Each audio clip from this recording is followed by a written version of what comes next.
Hello guys, we are back with our next lecture. In this lecture, let us go through congestion prevention policies, guys. So we are having few policies by which we can prevent congestion or remove congestion, guys. So these are just the basics, guys. We'll be going through some in-depth algorithms or in-depth methods also. Don't worry about that. Okay, so let us introduce the first. It is divided into two types, guys. That is the policies. The first type is nothing but open loop, and the second is nothing but closed loop.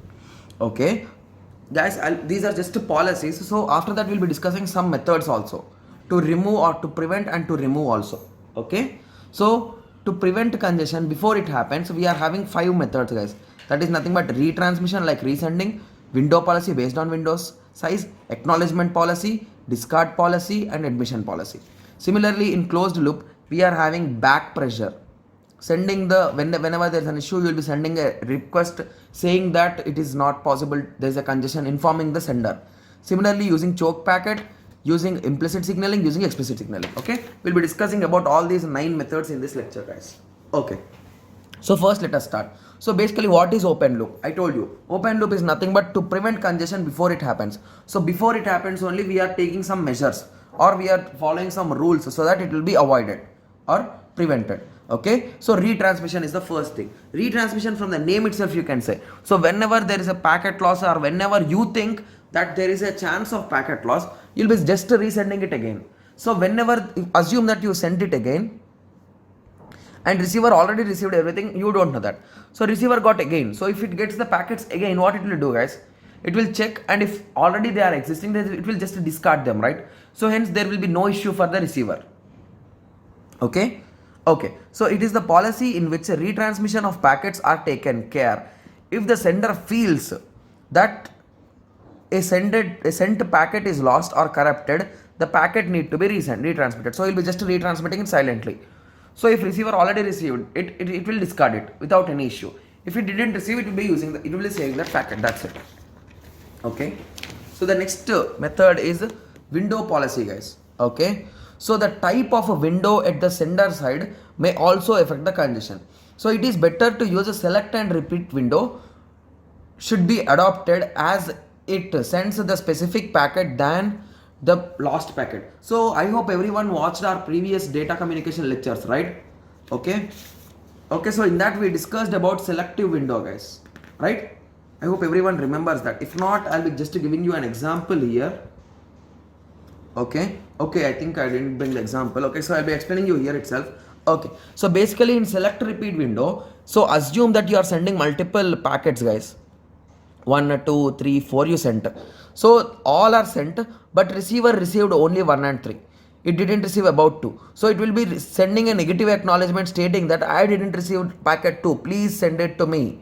So then our sender will send the packet 2 only to it. It will not send packet 1, it will not send packet 2, it will not send packet 3. It will send only packet 2. So it sends the packet 2. After that, the receiver will assign the packet 2 also, and it will be saying that packet 4 is also not received, please send that also. So it will be sending. So only the missing packets will be sent again. So that is nothing but the window policy. Okay. Similarly, discarding policy. A good discarding policy adopted by the routers is that the router may prevent congestion at the same time discarding the corrupted packets. So basically the congestion is nothing but it occurs whenever there is a huge traffic in a particular path, guys. Okay, so why it will happen? Because the routers are busy in doing some other things. So basically in that situation we need to discard those things so that the newly arriving packets will be, at least those things will be received safely. So that is the reason why we will be using this discarding policy. Similarly, acknowledgement policy. Since receiving acknowledgement or sending acknowledgement will also cause congestion, right? So hence, after receiving some number of messages or some number of packets, send an acknowledgement for all of them. Since receiving acknowledgement also increases the chances of congestion, hence receiver should send acknowledgement after n packets. N might be any number of packets, like continuously if they are coming, okay, until it stops you send. After everything stops, like you got continuously 10 packets, guys. After 10th packet you're not getting any packet, so send 10th acknowledgement. ACK 11, so you are saying that I need 11th packet now, in that way. Okay, so let us continue. So the last policy in open is nothing but admission policy.